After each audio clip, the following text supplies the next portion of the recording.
কৃষ্ণ হে হুকনি গদতি ৰাজা শুনি অহৰ বথা এ কালিৰ হদৰ হিত এ কি কহিব কথা দুৰ্গৰ অগাধ জল ব্যাপী আছে হাপি উঠলয় জল বিক বনিৰ প্ৰতাপী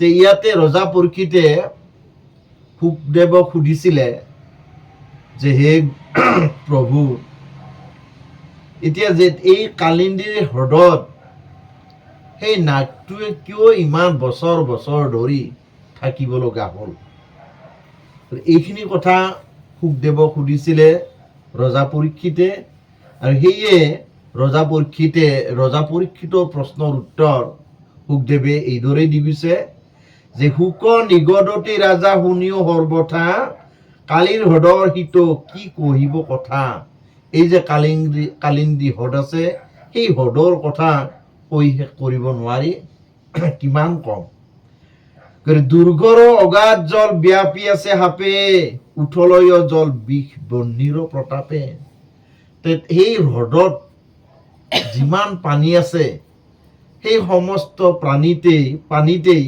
এই সাপটোৱে অৰ্থাৎ নাগটোৱে কালিন্দী নাগে ব্যাপী আছে তাৰমানে ইপিনৰ পৰা সিপিনলৈকে গতিকে যেতিয়া ব্যাপী আছে নাগটোৱে তেতিয়া তেওঁৰ বিষবিলাকৰ বাবে সেই গোটেই পানীখিনি বিষময় হৈ গৈছে কালিন্দী নাগে যেতিয়া বিষ এৰি দিয়ে আৰু সি যেতিয়া বিষ এৰি দিব সেই বিষবিলাক যেতিয়া পানীত উঠলি উঠিব পুৰা অগ্নিৰ সৃষ্টি হৈ যায় সেইকাৰণে কৈছে যে দুৰ্গৰ অগাধ জল ব্যাপী আছে হাপে উঠলয় জল বিষ বহ্নিৰ প্ৰতাপে বহ্নি মানে জুই গতিকে বিষবিলাক এনেকুৱা কৰি ওপৰলৈ উঠলি উঠে তাৰ পৰা জুইৰ সৃষ্টি হৈ যায় এনেকুৱা এৰা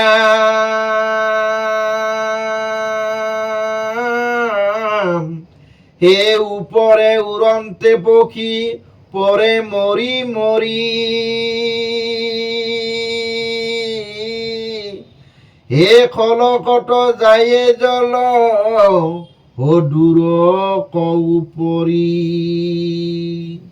কি কলে উপরে উড়ান্তে পক্ষী পরে মরি মরি যিবিলাক চৰাই চিৰিকটি সেই হ্ৰদৰ ওপৰেদি যায় হ্ৰদৰ ওপৰেদি যোৱাতে এই যে বিষবিলাকে ওপৰলৈ উঠি থাকে অৰ্থাৎ পানী ঢৌৱে বিষবিলাক ওপৰলৈ উঠাই দিয়ে সেই তেতিয়া বিষ চৰাইবিলাকৰ গাত লাগি চৰাইবিলাকো মৰি থাকে বুজিছেনে গতিকে সেইকাৰণে কৈছে যে ওপৰে উৰান্ত পক্ষী পৰে মৰি মৰি খলকত যায় জলত দূৰকো উফৰি গতিকে পানীবিলাক কি এই সাপটোৰ হেৰিতে নাগটোৰ শব্দতে পানীবিলাক পুৰা উঠলি উঠে ওপৰলৈ গতিকে তেতিয়া সেই সময়তে যিবিলাক চৰাই চিৰিকটি আহে চৰাই চিৰিকটিবিলাকৰ গাত লাগি সেই বিষবিলাকৰ কাৰণে চৰাই চিৰিকটিবিলাক মৰি হেৰি হৈ যায়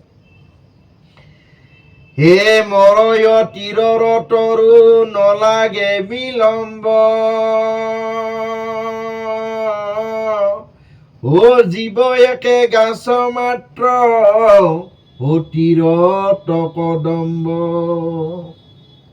তাতে আনকি চৰাই চিৰিকটিৰ কথাটো বাদ জীৱ জন্তুৰ কথাটো বাদ তাতে যিবিলাক সেই হ্ৰদৰ পাৰত মানে হেৰি আছে এই তীৰ তৰু আছে তৰু মানে হল সৰু গছলতা সেই গছলতা বিলাকো বিষৰ বেৰিত সব সকলোবিলাক মৰি যায় গছলতা বিলাকো সেইকাৰণে কৈছে মৰয় তীৰৰ তৰু নলাগে বিলম্ব মানে সময় বেছি সময় নালাগে এইবিলাক মৰাৰ কাৰণেও জীৱ একে গাছ মাত্ৰ তীৰত কদম্ব মাত্ৰ এটাই গছ তাতে সেই হ্ৰদৰ পাৰত আছে সেইটো হল কি গছ কদম গছ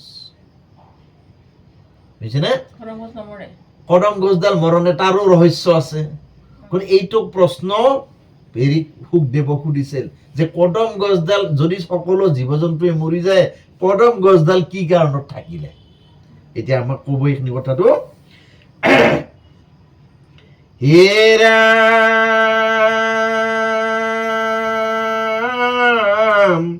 হে পূৰ্বত গৰুৰে হৰি আনন্তে অমৃত হেহি কদম বট পৰি ও আছিলা কিঞ্চিত। কি বুলি ক'লে? যেতিয়া পূৰ্বতে গৰুৰে হৰি আনন্তে অমৃত, যেতিয়া প্ৰভু ভগৱন্তই কি কৰিলে? অমৃত আনিছিলে। অমৃত আনিছিলে। সেই অমৃত আনতে তেতিয়া গৰুৰ পক্ষীত উঠি আহিছিলে। তেতিয়া উঠি আহোঁতে সেই কদম গছডালত জিৰণি লৈছিল।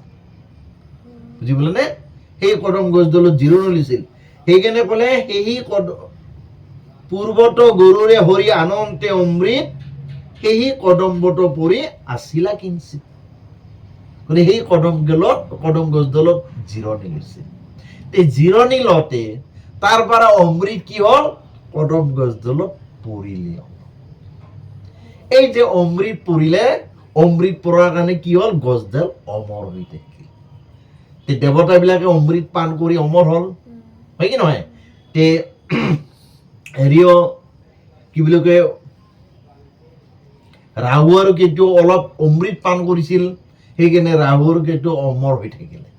ৰাহু আৰু কেতুৰ নাম থাকি গ'ল। যদি অসুৰ আছিল তথাপিও তেওঁলোকে দেৱতাৰ ভগৱন্ত কৃষ্ণৰ বিষ্ণুৰ চলনাময় হেৰিটো গম পাই তেওঁলোকে দেৱতাৰ শাৰীত বহিলে।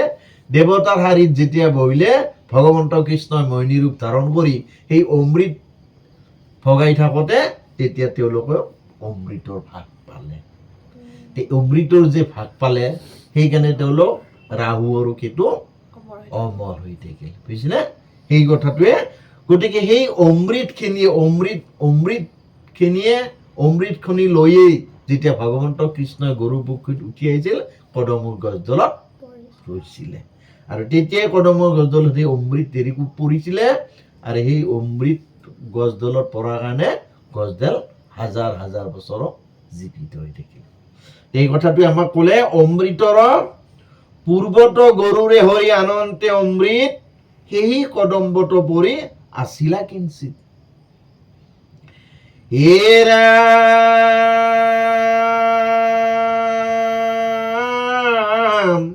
হে অমৃতৰ পৰশ পাইলে কৈত গাছে ও হিয়েতুৱে কদম্ব ও জীৱন্তে ৰহি আছে। হলে সেই অমৃতৰ পৰশ সেই কদম গছডালেই পালে। অমৃতৰ পৰশ কদম গছডালি পোৱাৰ বাবে কি হ'ল? বছৰ বছৰ ধৰি, হাজাৰ হাজাৰ বছৰ ধৰি সেই কদম গছডাল জীৱিত হৈ থাকে।